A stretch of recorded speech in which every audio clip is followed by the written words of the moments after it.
Ben, the viewer's going to notice that there is a massive increase in light in here. Woo! We brought the noise. The one over there, yeah, it's gone mad. I've got circles of light imprinted on my retina. Yeah, you won't. That's and I've got to drive home That's tonight. the birth of the cataract. Oh. So, if you've been struggling to see me in the corner, folks, you can see me now. Look at that. Have a look at that. Anyway, episode 7. Yes, we had a bit of a break last week because of holidays. Yep. But we did put one out in the school holidays. That was a very good effort, I thought. We did. On my part and your part. Yep. Your part was okay. Now, and because it's back to term, well, the ties have been... That's it. Well, it's serious. We don't want to make a mockery of this process. No, that's right. That's it. We're on television. Oh, people are beaming us all over the place, aren't they? That's right. Hey, have you told your students about us? Not yet. Not yet. Not yet. No.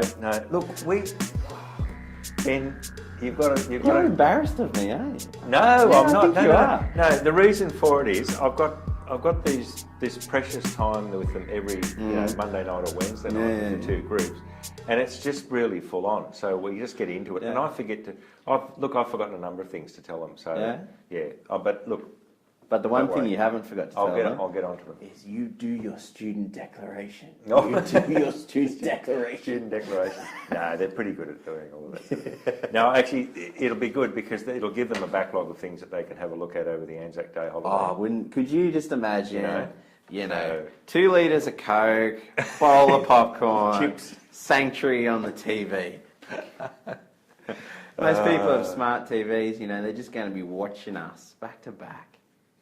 Now, in the art world, there's a thing called appropriation, right? Now, so if I appropriate an image, it means that I basically take possession of it. So I can appropriate someone else's artwork, but because I'm putting it into a new context or I'm completely filling the frame with, something, then I'm not actually ripping it off. Okay. I'm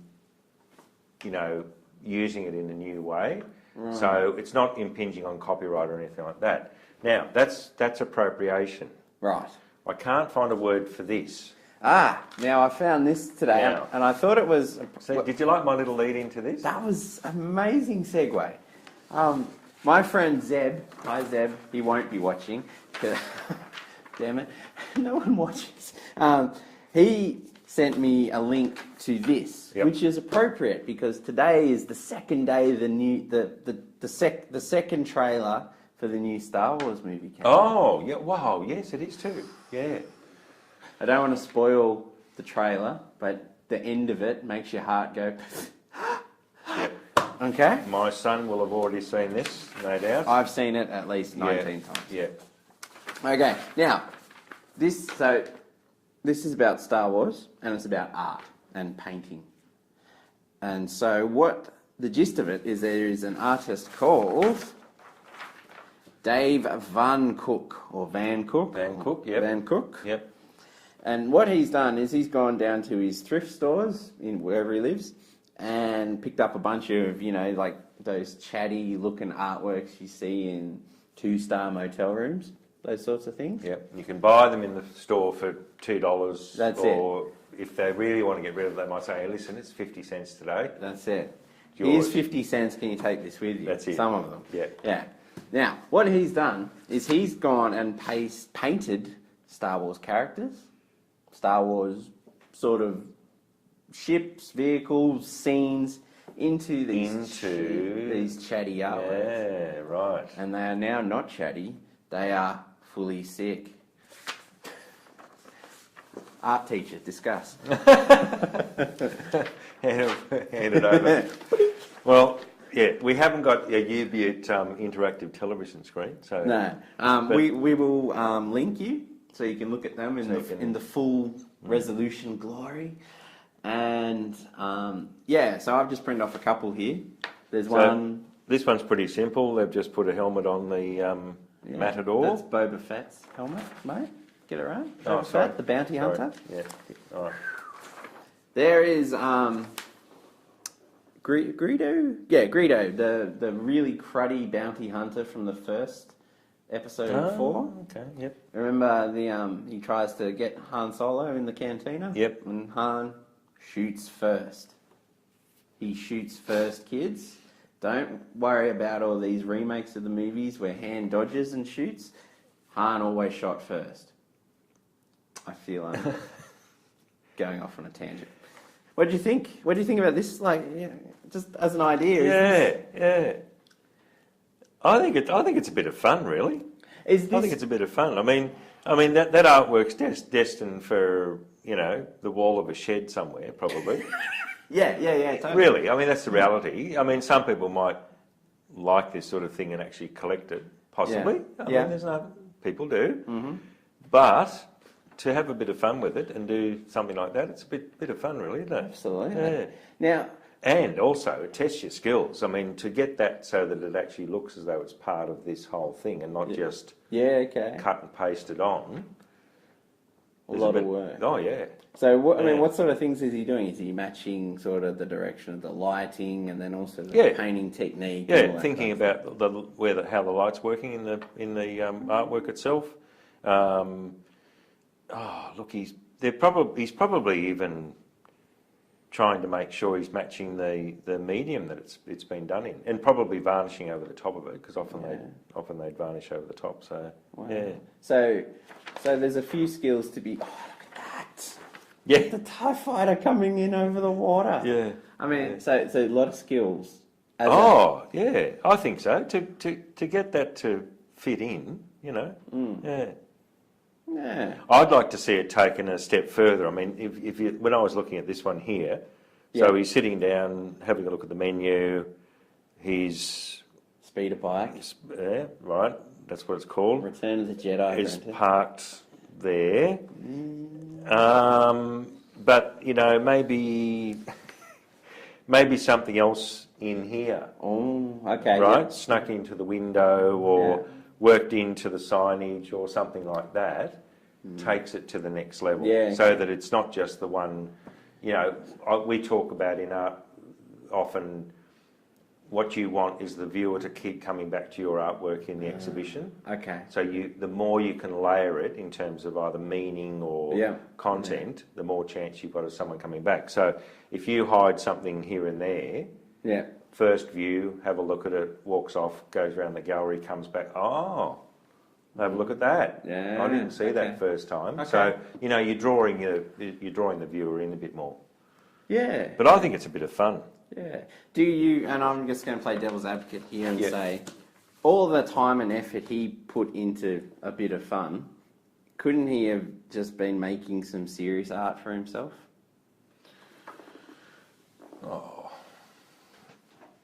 He could, but what's wrong with that? I mean, it's a valid process.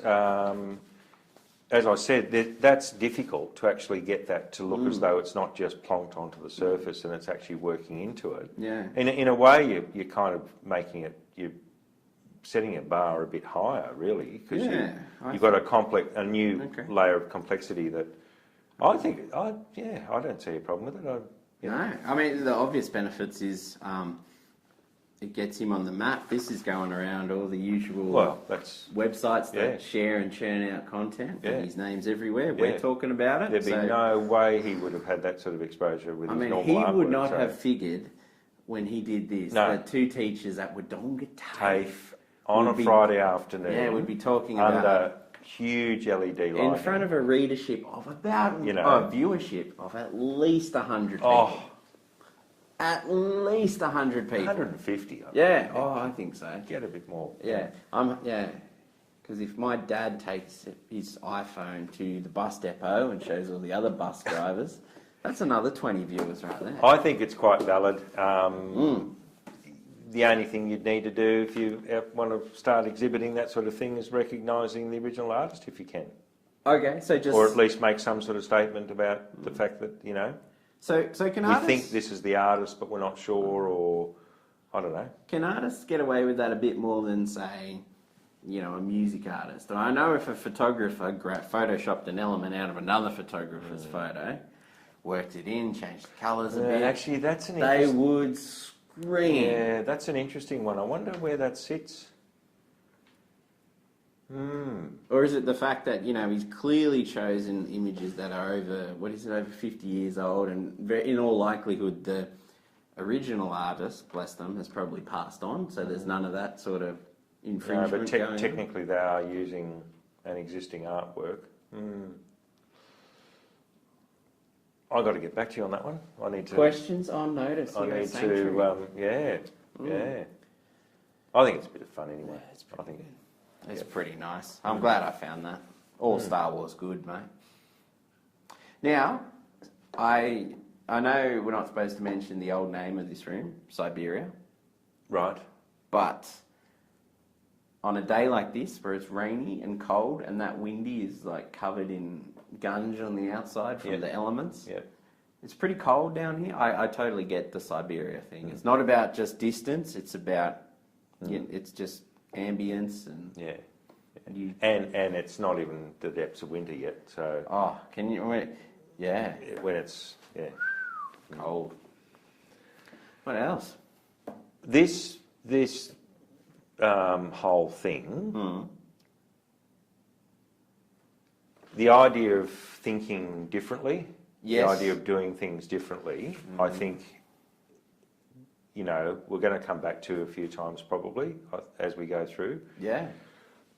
Because, we've talked a lot about creative thinking and all that sort of thing, and if you're going to create niche employment for yourself, you've got to be a bit creative in the way that you absolutely approach employment situations. So this type of thing, to me, anything like this is good in that it creates a whole lot of new links happening in your brain. Yeah. You and I have talked about the whole Instagram thing. Yep. I don't know how many people out there are Instagramming, but it's just a way of seeing, people's work from around the world. And the more visual stimulus you get, the more connections you're making. Totally. And if you're going to do something that is, original,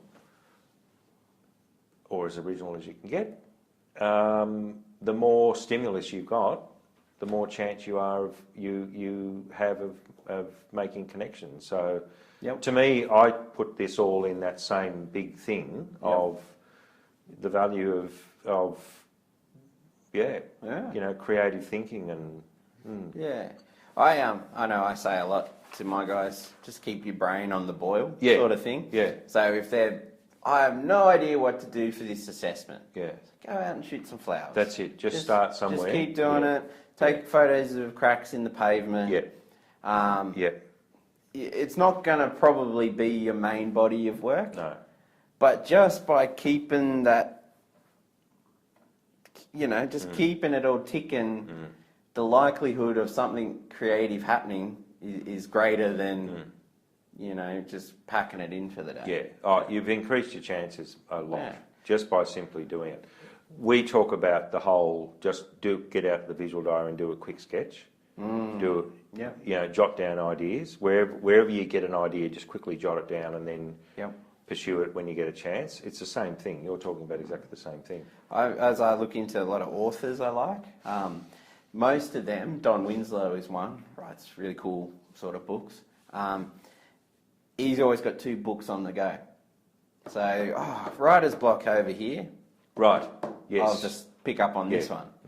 You know what I mean? Like, it's pretty rare to have, Yeah.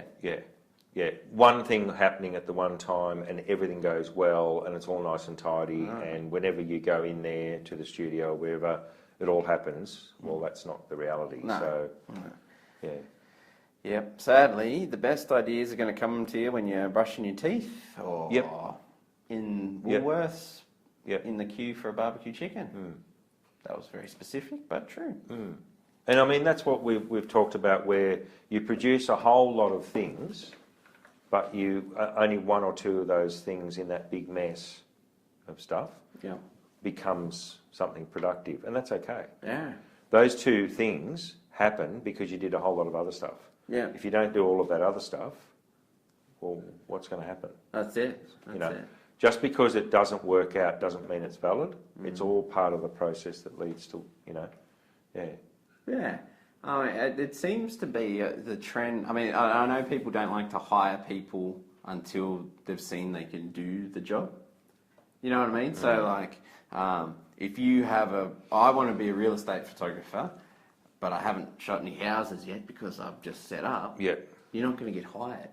You know what I mean? So you've got to actually go and make some work, get it done, before you can even start the process of getting paid, sort of thing. And to me, all this kind of stuff is all sideways kind of bits that people look at and go, ooh, I don't know. One of this famous photographer, Chase Jarvis, used to do little black and white behind the scenes things, little grainy, gritty, hey, I'm in Hawaii jumping off a bridge, taking photos. And then he got commissioned and sponsored by a bunch of people to host his own talk show about photography. It's in black and white, and clearly they've seen those videos, and that's informed. I'm just saying, if you're not making something, just go and make something. Yeah, I mean, if you want to get into real estate photography, there's plenty of real estate ground that's just sitting there empty. Yeah. As long as you're not walking over the sign that says trespassers. Yeah, that's it. But if it's fairly public, Yeah. just get the camera out and start doing some photography. I mean, if you want to put together a bit of a portfolio, it's okay. You know, think about the lighting and think about the, but the fact that you're doing something and creating is going to increase your chances of producing some good stuff down the track for sure. I mean, clearly not an athlete, but don't athletes say once they stop and then start again, that's when all the injuries and stuff come in? That's a really good point. It's the same sort of thing. We are really, really comfortable with the whole idea, okay, I play sport, I have to practice. I've got to go to training. Got to go to training. Why can't we apply the same sort of thing to creative endeavour? This whole lot, all of the stuff that we're talking about, is your training, if you like. It's your preparation for what comes later. We're really comfortable with the whole idea of training for something like sport. Why not train for something that's creative? Totally. The more you draw, the better you'll be. The more you click away with your camera, the better you'll be. Yeah. You know? The more you push the button. Yep. Just get out there and do it. Yeah.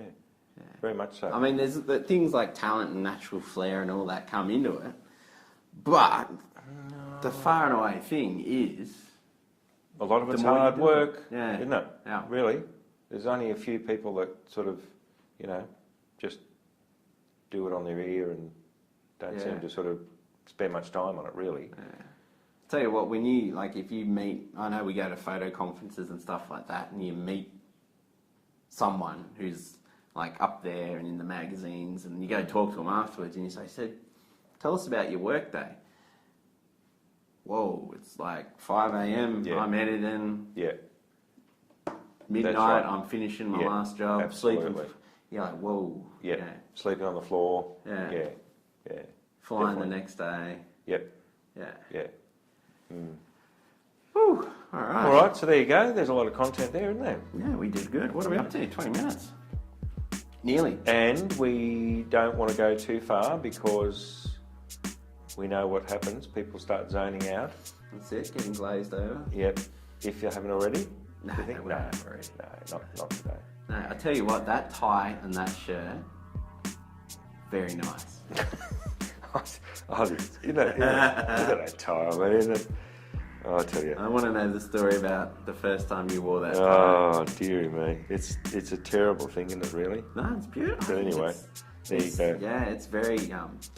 there would be hipsters walking down Albury at the minute in their skinny jeans, and if they saw that, they'd be like... Yeah. My challenge is I've got to find a jacket that's going to bring this all together. Oh. Right? So that's the challenge. Yeah, well, we're going to need it in a couple of months because the aircon Doesn't get down? We'll need a jacket.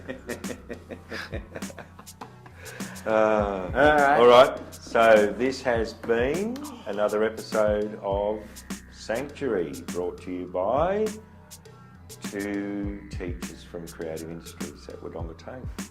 It's not word for word what I did last week, is it? No, but it is very close. But it is very good. It's pretty good, I think. Woo! All right.